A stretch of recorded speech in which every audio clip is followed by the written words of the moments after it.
we live in a society today where people want to take, that violence, that level of violence. What are they afraid of, Jane Elliott? They're afraid that they're going to lose their so-called superiority. They're afraid that they're going to have to face the truth that they aren't white and they aren't superior and they are not the color of their skin because God made them white. They're going to have to face the fact that all of us came originally from a country on the continent of Africa, and our ancestors, if you trace your DNA back far enough, you'll find out that your ancestors looked like you. They didn't look like me, because their bodies produced a lot of melanin to protect their cells from the damaging rays of the sun. And here's what's going to solve this. As this climate change gets more and more extreme and more sunlight is allowed to enter our environment, more and more people who are this color are going to encourage their children to marry people of your color their children, listen to me, so that their children, their grandchildren, and their great-grandchildren will survive in the future. People of this color... I disagree with you, but this is how crazy it is. Miss Jane Elliott, I think they would shoot the sun out of the sky before they would. I feel like they are this wedded to this ideal that they rather black out the sun. See, I don't think they're that stupid. Yes, ma'am, you've been living longer than me. You don't think they're that stupid? Look at where we are right now. They reelected this person. Wait. You have to remember that we elected Barack Obama twice. Did we? Yes, we did. And that can happen again, because it must happen again. We must convince people that this fool is not any whiter than any of the rest of the world. He's from Africa just like everybody else does. But he got from Africa and went to his ancestors went too far north, and they forgot everything that they had learned when they lived in Africa. He is a result of a group of people who forgot what they were taught. And now, in the last 20 years, we haven't been teaching it again. We have been teaching the wrong thing because we've got people out there banning books. I have been banned on colleges and universities all over the United States because what I say upsets the apple cart here. And I'm going to continue to say it until some fool gets up the courage to shoot me. Wait. You have to remember that we elected Barack Obama twice. Did we? Yes, we did. And that can happen again, because it must happen again. We must convince people that this fool is not any whiter than any of the rest of the world. He's from Africa just like everybody else does. But he got from Africa and went to his ancestors went too far north, and they forgot everything that they had learned when they lived in Africa. He is a result of a group of people who forgot what they were taught. And now, in the last 20 years, we haven't been teaching it again. We have been teaching the wrong thing because we've got people out there banning books. I have been banned on colleges and universities all over the United States because what I say upsets the apple cart here. And I'm going to continue to say it until some fool gets up the courage to shoot me, and then you're going to have to listen to me. Then you're going to have to celebrate Then you're going to have to celebrate Jane Elliott Day once a year. How do you think these folks will feel about that?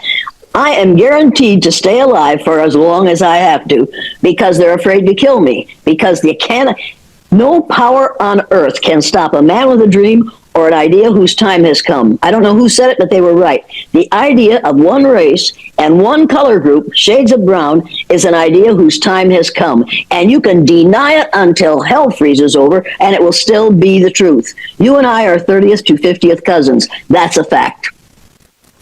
I'm good with it. I've always, I've been trying to figure out how to dismantle it, but it seems like the pushback, because what I've assessed is that people haven't done a lot of work on themselves. So we are in a nation of people who are not fully formed, aren't fully developed emotionally and spiritually or mentally. And this is one thing that they can wrap themselves around, particularly in the United States of America, where it's predominantly people who identify as being white. And because of the self-segregation, they also have a very narrow view of everybody else. And this feels good to them. This feels good enough to them to get out in the streets and march and vote and do and harm people and do all of the things to preserve it. And that's something that's hard to fight against, Miss Jane Elliott. I feel like it's their made up mind is hard to change. But it has to change. We have to inform people that only 15 to 18% 15 to 18% of the human beings on the face of the earth are classified as white. And it's a misclassification because we are not white. We have been in the minority always, and we are in a smaller and smaller minority. You need to realize that. The Father of Time is going to solve this whole problem. Because in a very short time now, people who look like me are going to see the advantage in looking like you. Because nature is going to kill them off if they don't. It's that simple. Child. Well, I thought that was going to happen in COVID, but it didn't. We're here with Jane Elliott. Jane Elliott is here. Oh my God! There was a week when people were like, "Black people are immune," and I was like, "Finally, this makes sense." And then it flipped the opposite. I don't know what happened, but we disproportionately are impacted by everything in this country. Wait a minute. You were here first, and you will be here last. You have to realize that. There's three simple things you have to know. Without blacks, there would be no whites. Those two words are absolutely ridiculous. Without people who look like you, there would be no people who look like me. Without women, there would be no men. And without Jews, there would be no Christians. And those are the three isms that we fight all day, every day. Racism, sexism, and anti-Semitism. It's ridiculous. Those three facts are facts. You can argue with them until you can skate across the surface of hell, but it won't work because those three things are true. Once we get those into our heads, then we're going to learn to appreciate one another as we are. Well, I'm not holding my breath. I'm going to forge forward to build the world that I want to live in and wait for people to either die off or figure it out. But to your point, we sit here today, Jade Elliott, I was saying that you were able to get on this technology so much easier than some folk that I know happened like a third of your age. And what I'm smiling about, though, your books are being banned. The books that you like to read are being banned. With the flip of a button now, they're going to erase whole histories. And because we are scrolling on things and not forced to all have to know the same things, and facts aren't facts anymore, and people doing research on YouTube, not actually reading or cracking open a whole book and reading it and then being in community with scholars, I fear that the next 20, 30 years, if we're not careful, will erase everything that you just said out of your mouth as fact, and it will be replaced by these people's quote unquote facts. But the way to solve that is refuse to allow them to ban books. When I was teaching, that was in the days of the communist scare, and a man came, and I was doing my student teaching, and a man came to the third grade in which I was doing my student teaching and said, "We want to go through all the books in your third grade library and take out the ones that are communism, teach communism." Mrs. Grant, Hazel Grant, said, "Go right ahead." So they put a whole bunch of books up on the top shelf of the library and said, "Now, don't let the children sign up those books, and we'll come and get them." She said, "Thank you very much," and she ushered them to the door. She closed the door behind them, and she said, "Now, put those books back on the shelf and let's go to work." And that's exactly what we did.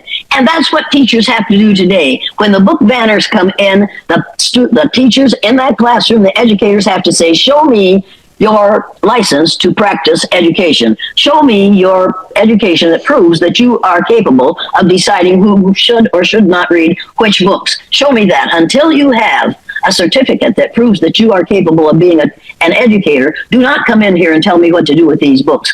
And do not take one book off the shelf in this school building, because these are all owned by the taxpayers, and I will call the police and accuse you of having stolen public property. It's time for educators to get spines and say, "Fire me if you want to, but you're going to have a reason for firing me, and I'm going to give you a reason. I'm going to educate instead of indoctrinate. I'm going to teach my students how they should behave when some fool comes in and tells them they're banning some books by somebody like Mark Twain, Alice Walker, Dostoevsky. I will not allow that. My children, my students have the right to learn what's in those books. And if you are afraid of what's in those books, your fear is your problem. Do not visit it upon my students." That fortitude that we talked about in our first interview, where your dad was like, "I don't know if you should be doing this, Jane. I don't know," but you were like, "I'm going to do it anyway." You had parents coming to the school threatening your job. You had death threats. You had people threatening to kill you. You still do. Oh, absolutely. I get letters all the time, emails all the time that tell me what's going to happen to me. And they use the B word. And for me, the B word is an acronym for being in total control, honey.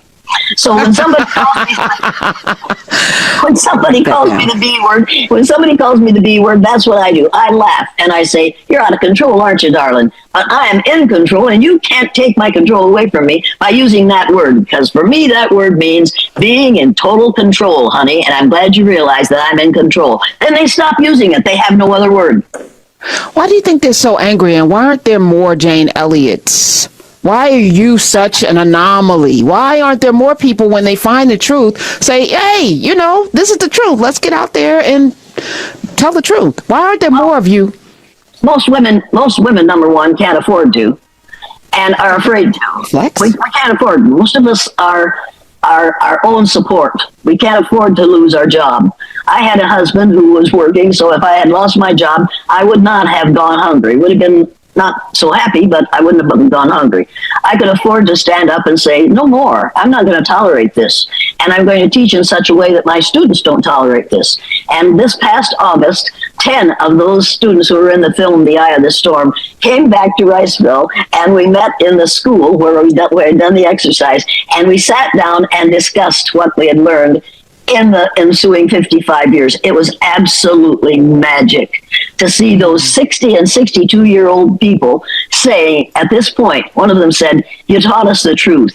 You taught us to tell the truth." And I thought, if that's what I am remembered for, thank God for my father. Because he said, "If you're going to lie, don't lie to me." So we were very careful not to lie to him. And he appreciated people. He told the truth. And when I showed them the first film that was made in my classroom, when it was over, I showed it to my mother and my father in the hotel which I owned.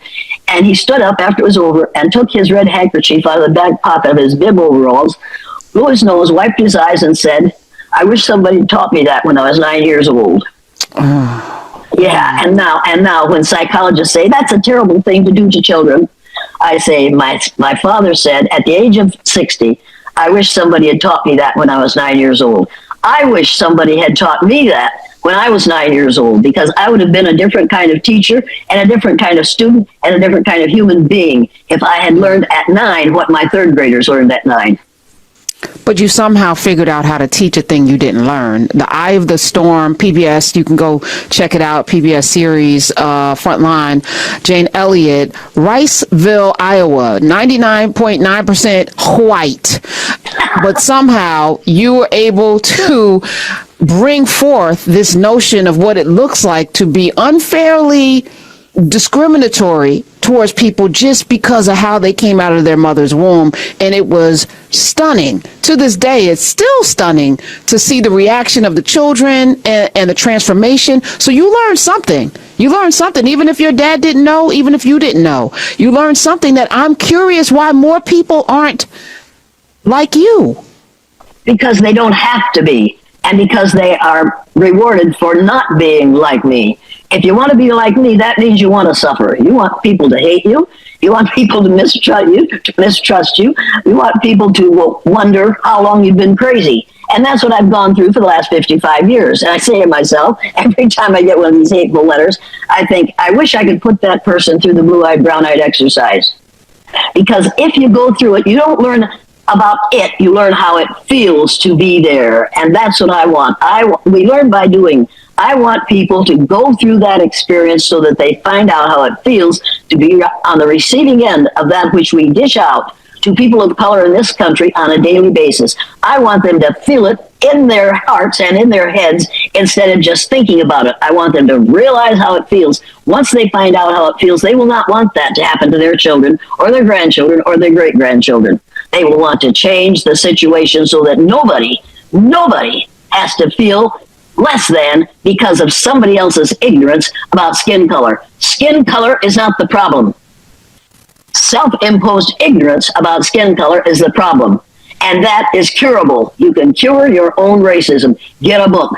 Get the book. Oh my God. Get the book on tyranny by Timothy Snyder. Get his book on tyranny, and then get his book on freedom. It's on the ceiling, on the shelf behind me. Get those two, but get On Tyranny first. It will only take you an hour to read it. There are 20 lessons that we have learned in this century that we could practice to make the next century better. Get the book On Tyranny and read it, and insist. And I buy 6 at a time. When I go to the bookstore, I buy 6 copies of On Tyranny, and I hand them out to people who come to my house. And I say, read this book. And they look at me like, oh, here we go again. And I'm thinking, no, here you came to see me. You came to listen to me. No, I'm going to give you something that you take with you in your hand, and you have to make a choice as to whether or not to read it. Now, if you decide not to read it, that says you don't give a damn. If you decide to read it, you're going to say, I'm going to buy this and give it to my kids and my nieces and nephews and my aunts and uncles. Everybody needs to read Timothy Snyder's On Tyranny and his On Freedom. People, it's a matter of self-educating. You don't have to be in high school or college. You don't have to be taught by somebody else. It is up to you to take on your own learning. Yes. And On Tyranny and On Freedom will make you a different kind of person. I love it. Last time you were here, you recommended Nazis versus Gangsters versus Nazis, and I listened to it on Audible, and oh my God, you know, we had on recently Dr. Kelly, whose book is We Refuse, a book about resistance, but the Gangsters versus Nazis was inspiring. Kelly Carter Jackson was here this week. It was inspiring. Her book is inspiring, but that book was also inspiring because it shows what it looks like when people, you know, don't allow folk to come in and do whatever they want. Right now we're seeing it, but you have to read this one. You have to read Erasing History by Jason Stanley. You have to read it, and you have to read it this week. Don't put it off until next week. Read it this week, because what he says is, until you've walked in somebody else's shoes, you don't realize what it is, what they're going through. And I read that and I thought, oh my God, the man has seen the film The Eye of the Storm, or he has seen the follow-up film in which we put adults through the blue-eyed, brown-eyed exercise. Everybody needs to take a look at Class Divided, because that's one that they used the first film of the Class Divided, The Eye of the Storm, and then we put a group of adults through the exercise and filmed that, and it's just wrenching when you realize that none of those blue-eyed people ever considered themselves less than until they were in that exercise. Yes. And in this country, dark brown people don't get the chance to think of themselves as more than, because they go through the exercise on a daily basis. I want the skin color exercise, stopped, and I want it stopped today. I know you do. Jane Elliott is here. Tell us about Daryl Elliott. Oh, he had to be a special kind of man to marry you in all of this and stay married. Lord, tell us. He had no choice but to marry me, because the minute I saw him on a blind date, I saw those big brown eyes, and I had decided early on that I was going to marry somebody with big brown eyes, and there he stood. And he looked 5 years older than he was, and he was just fantastic, and I thought, you'll never date another woman as long as I live. And he never did. I got him, and I held on to him, and I cherished him, and I made his life better, and sometimes I made his life a lot harder, because it was hard for him to go to work and have people say, oh yeah, you're the one that's married to the N-word lover. And he'd have to say, better a lover than a hater, and then he'd go on with what he was doing. And that's what I figure. Yes, I'm an N-word lover. You've got a problem. That's not my problem. Better a lover than a hater. I love that man. Let's talk about something else, or I'll turn into a soup sandwich here. No, but that's important, though. You know, we are a sum total of our relationships, and I think this is what I've settled on here, that we get to choose the family that we want to have, and I believe you get to create the world that you want to live in by those choices. And so we have to see one another in a certain kind of light. We have to see one another not as enemies. To your point, I'm absolutely in alignment. And the fact that you can still well up thinking about a man who made transition in 2013, like he hasn't been here for a while, but you were married to him for so many years. That bond allowed you to have the freedom to go out and do the things. It's important to have relationships. So I'm glad. Feel the feels, man. Feel the feels, because it's inspiring. It's the kind of love we all should have. Jane Elliott is here. Are you optimistic? Are you optimistic that this is absolutely, because this fool, this T-Rump, is going to prove to all of us how dangerous it is to vote casually or to not vote at all. He is going to prove to us the value of democracy. He is going to make us aware that we do not want to live in a theocracy or an oligarchy. He has proven that to us in the last 3 weeks. He is going to cause such resistance to what he is doing that people are going to come out and vote that never would have voted before, and you are not going to be able to arrange the voting so that certain people can't vote. They're going to see what's happening and they're going to put a stop to it. People are going to get very, very wise and very, very knowledgeable because they're going to watch what's happening. When I was a kid, voting was, well, yeah, or maybe so, maybe not. Wasn't important. Now, today, voting is the most important right you have. You, by the gods of war, had better vote and you had better study so that you know what people are really planning on doing, and then vote for the people who are going to do the right thing. My dad would say, you know the difference between right and wrong. Do the right thing, Biker. Huh? Do the right thing. Vote and vote for the right person so that we will retain this democracy. You have no idea. I've been to Saudi Arabia. My daughter married a Saudi Arabian. I've been there. That's not the way I want to live. I've been to lots of places on the face of the earth, and I know that a democracy is how I want to live, and I want to live in this democracy. It's 250 years old. It's older than I am. It is the most valuable thing on the face of the earth. This United States of America democracy is the most valuable government on the face of the earth, and we must preserve it, and we must appreciate it, and we must see to it that nobody is allowed to destroy it. So guys, that is Jen ELLIOT for you, and you must have noticed that she's one of my favorite people to host on my channel, and that is really for obvious reasons. That Jen ELLIOT is one of those people that have decolonized their minds.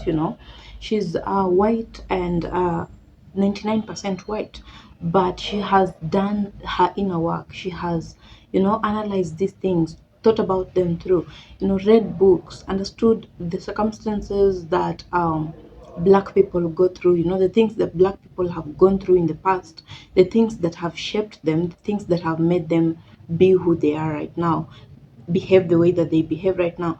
And she has realized that all these things would not have happened if white people did not choose to be racist, if white people did not choose to undermine black people, to make them feel as though they are less deserving, as if they do not belong, as if America or the world only belongs to white people.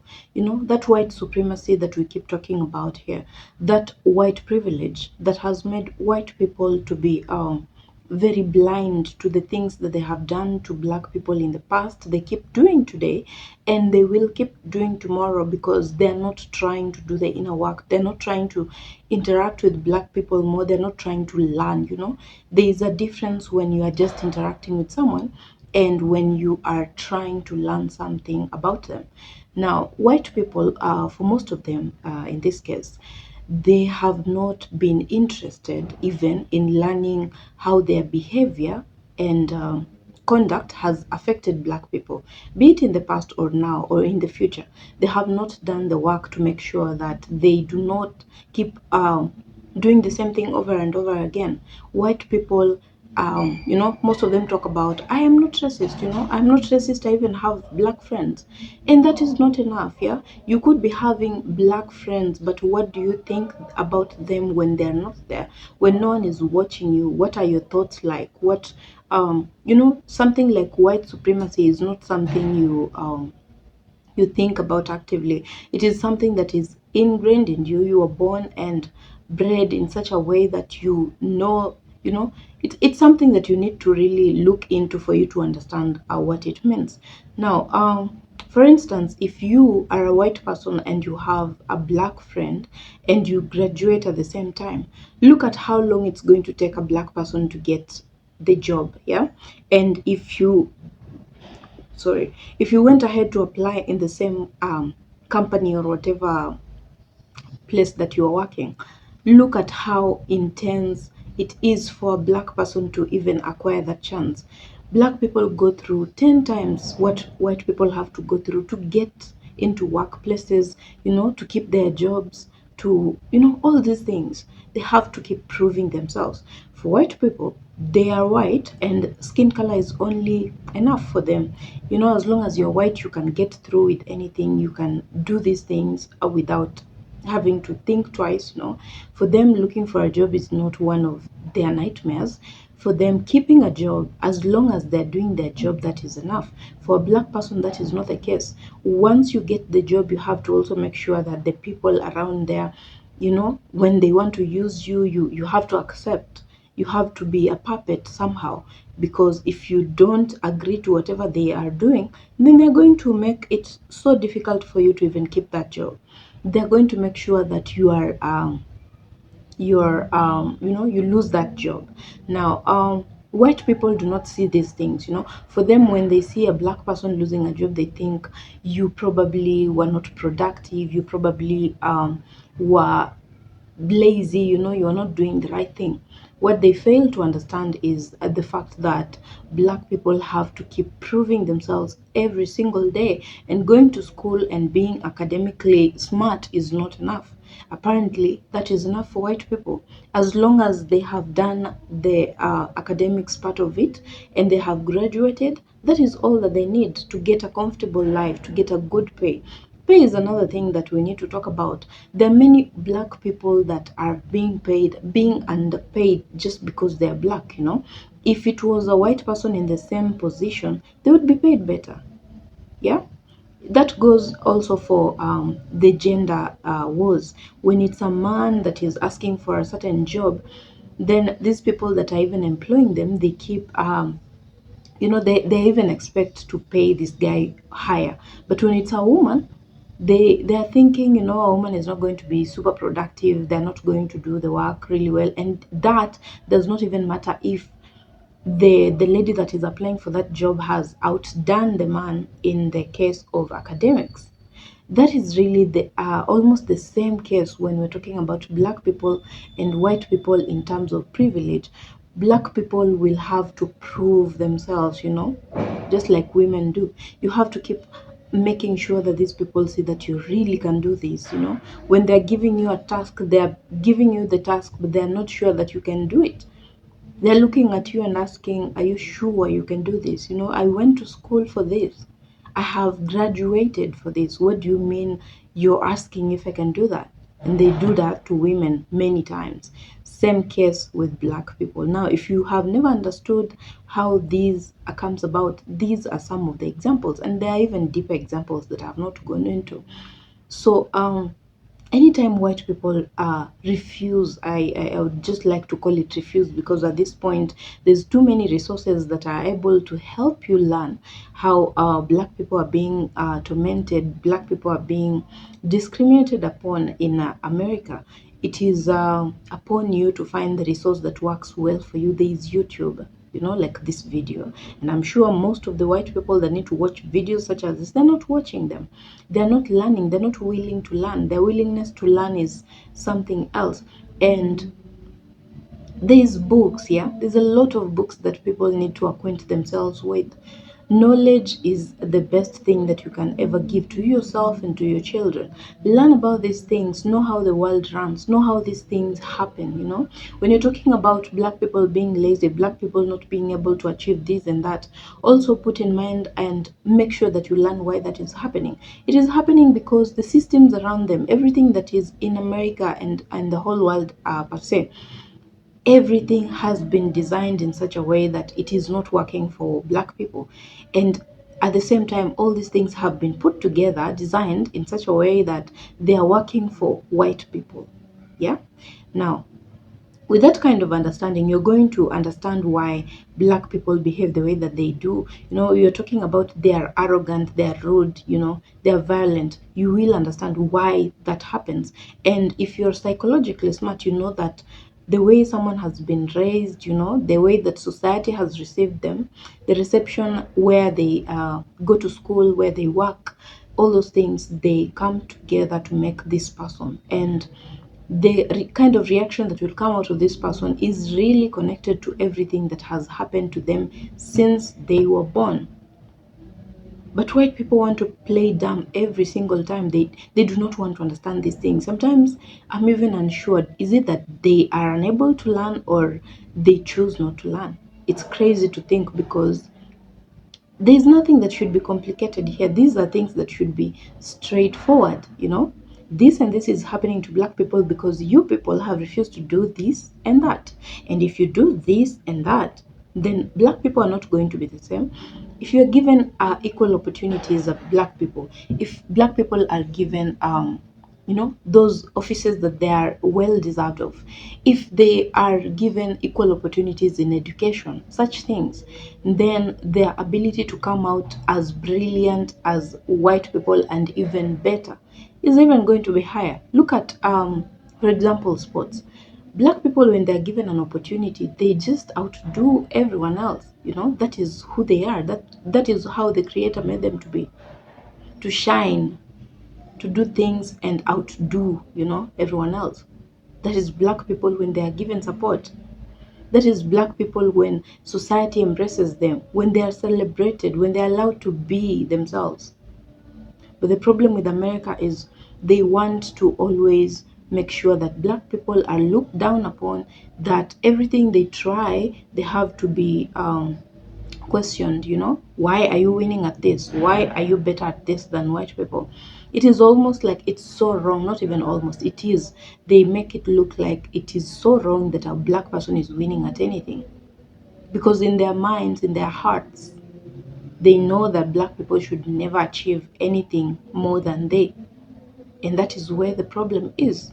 And that is what white supremacy does to someone unless they decide to learn about it. That is what white privilege makes you: insensitive to people's thoughts, ideas, feelings, you know. You only care about yourself. As long as you are fine, then that should be equal to everyone else being fine. That is not how the world works. If you are fine, that is you. Look at the other person. Do you know what they are going through? Guys, um, I hope that you have enjoyed this video on Jane Elliott, and she is one of our favorite guests on this channel.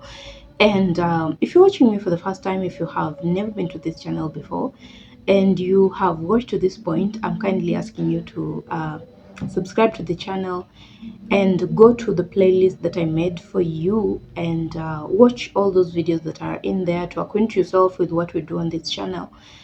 After which I will request again that you subscribe to this channel for this kind of content and more. Returning subscribers, thank you so much. Thank you so much, guys. We have grown, you know. The first time I did a video, we were about like slightly under 1,000 people, and now we are 10,000, guys. I am so happy and pleased, and keep doing that. You know, if you have not subscribed to this channel and you keep watching my videos, kindly consider subscribing, because I totally understand that it's something you can actually forget. Yeah, you like to watch the videos but you keep forgetting to subscribe. So guys, I hope that you're also keeping safe and watching out for your brothers and sisters and making sure that everyone is fine. I love you so much, and I will see you on my next video. So bye for now.